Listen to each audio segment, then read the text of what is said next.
There are 4 different conference formats when having a student-led conference in your classroom, and they range just a little bit. First one is portfolio night conferences, and this is where the students will sit down individually with their families and they will talk their way through their portfolio.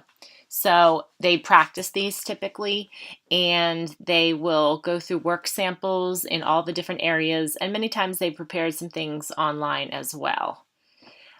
A presentation conference is a conference where the families all come in at one time, and it's a big group presentation where each child gets up and presents something, and the whole group will ask them questions and give them feedback. In this kind of conference, children have to be able to get up and speak in front of a whole group instead of just their individual families.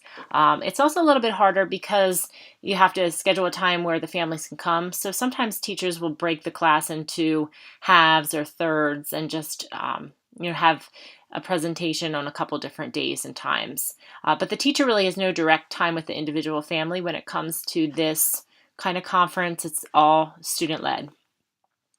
There's something called student-involved conferences, and this is the type of conference where the teacher actually leads the conference, but the student participates and they share their work samples and they talk about the different things that they've been doing and take a little bit of ownership.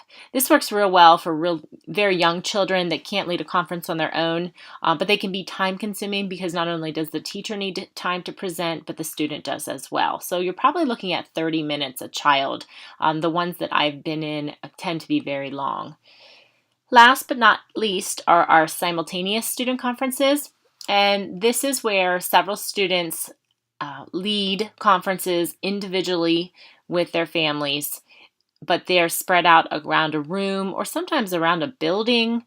You have to keep it manageable because one of the components of this is the teacher visits with each group, not really to present, but to offer an adult presence and also answer any questions that parents may have.